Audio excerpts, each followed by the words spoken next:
In this video, we're going to take a look at vCenter alarms, and a good time to do this is right after I recorded the HA video where I caused one of the hosts to fail and had it bring the virtual machines back up and running.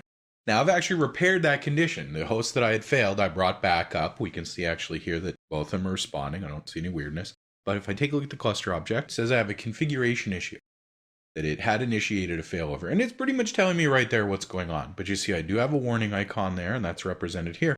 Not everything will make it there, however. So when an alarm occurs, we really should go over to the Alarms tab and see what's happening for it. So if I go to the cluster object, my Alarms tab, and see it says there's a vSphere HA failover in progress. That's actually not true. There was an HA failover event in progress, but that's all done now. Because that's pretty serious, you probably want to investigate why that's happening. This alarm is going to stay. So what I can do is I can acknowledge the alarm and have it just kind of grayed out, and it'll record the fact that I acknowledged it, and it shows my username, and we can reasonably assume I'm now working this problem and trying to determine what happened and determine the cause and what the impact was and whether this is something that's likely to happen again. Treat that as the incident that it is. Of course, it may come back, but at least at this point we've acknowledged it. So that gives us a pretty good view of acknowledging and clearing an alarm, but there's many things that could occur in a complex vSphere environment that we probably want to be made aware of when they happen. In fact, we might even want to have the system take action for us when they happen. You'll see that we've got triggered alarms. We can also see definitions. So there's quite a few previously defined alarms within vCenter that we can attach to a cluster object in this case. And if we go over to a host and go to its Alarms tab, we can see various other things that, apply at the host level, and go to a virtual machine. We can see that we have different types of alarms that apply to virtual machines and so on. What we may want to do is go in and define our own alarms, or we may want to customize the alarms that already exist and change how they notify us or have it take action when that occurs. So I'm going to go all the way to the root of my vCenter. Not every alarm is going to roll up to every level. This is something to be aware of. I can define alarms from the root down, but not every alarm is going to go all the way up to the root object. Good idea to keep an eye on your environment, and a very good idea to set up notifications so that you do actually see them. These are not super well represented in the interface, and we also don't get that many details from these alarms when they are triggered. Data store usage on disk. Okay, I've got usage on NFS01. That's fairly straightforward, of course. Let's take a look at defining our own alarms. So if I right-click on the actual root of my vCenter object here, I could turn off alarm actions temporarily if I'm doing maintenance. But I'm going to go ahead and say add alarm. And you'll see that we actually have two types of alarms that we can define. Alarms that are associated to events. And when that event occurs, we're going to trigger the alarm, maybe a warning or an actual error, or also threshold-based alarms that we can specify a particular performance object. And when we go above or below it, then we notify for that. So let's take a look at the kind of things that we can do. My alarm name might be virtual machine alarm demo. I want to create an alarm for objects of the virtual machines type. Now in this case, I'm doing it at the root of vCenter, so it's really going to apply to all virtual machines recognized by this vCenter. But we can also go to an individual virtual machine and add one there, or we could go to a host and add one there that applies to virtual machines and so on. Now you're going to want to do this in an organized and careful manner, but you can associate alarms, you can define alarms at many different levels for things that are specific to certain hosts or certain areas. Particularly when we want to start taking action in response to these alarms, then we may find ourselves creating quite a few of them to handle all those special situations and scenarios that come up in our complex production environments. It's for virtual machines, and you'll see that we have an option for specific conditions, which is really performance type data, and also specific events. Let's take a look at the events first. So I'm just going to say monitor for specific events. Then if I go over to the triggers tab, we can actually specify what those events are that we're interested in.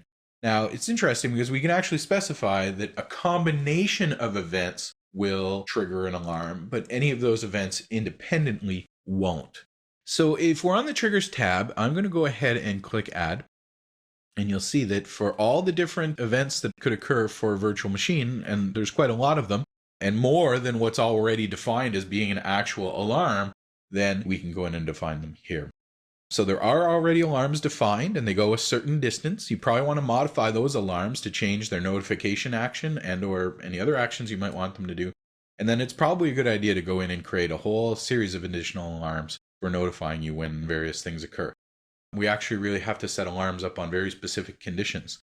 for those sorts of things that we've identified as being significant to the operation of the service, we can easily go in and define those types of events that we already know are important parts of our support processes or our integration processes. There's just a ton of things in here to configure. So pick whatever event, and then we can set additional conditions under the advanced options here and actually test that specific fields within that event match specific patterns. So if there's data stores that are on iSCSI compared to Fibre Channel, maybe I've named them somehow with the word iSCSI in them or something like that. And we could go in and say, if it starts with or it ends with a particular value, then we want to trigger the alarm.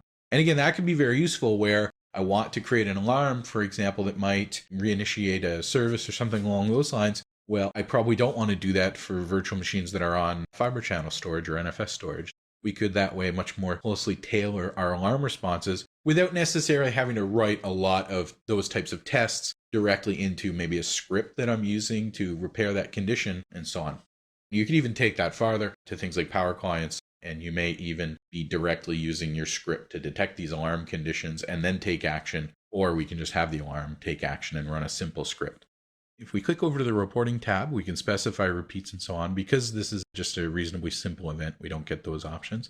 And if I go over to actions, we can specify when it goes from normal to warning mode, and then warning over to alert mode, and then alert back to warning, and warning back to okay, then what do we want to do at each one of those stages? So if I click add, we can have it send us an email. We can have it send out an SNMP notification trap if you're using an SNMP monitoring system like HP OpenView or something along those lines.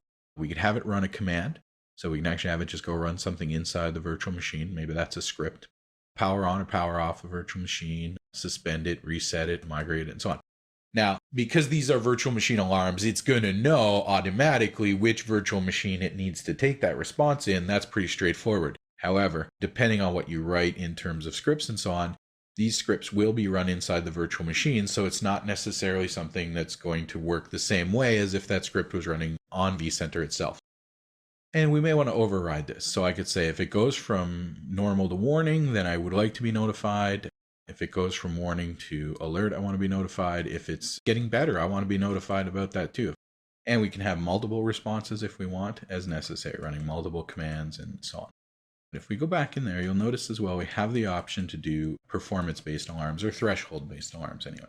Back in the alarm settings dialog, and we'll see under alarm type, I've got monitor for specific conditions or states such as CPU usage, power state, and so on. So if we take a look over to the triggers, we can see it's a little bit different now, and we can specify a threshold and a time for it to be considered warning and also for alerts.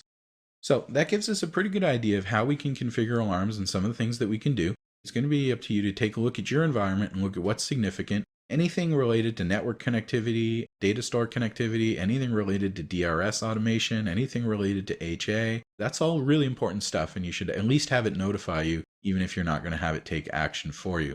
Now, there's a little bit more to configure though. If you've set up email notifications or you've set up SNMP trap notifications, you're going to need to go to the homepage of vCenter, and inside your vCenter server settings, you're going to need to specify the details for your mail server and also the details for your SNMP host, what community string you want to use and what trap destination you want to use. If you have a particular monitoring server or set of servers, we can specify where it should send those SNMP traps. So that gives you a good idea of how we can use alarms within vCenter. In other videos, we're going to take a look at all those HA features, DRS features, and other performance features for more information on what to look for there.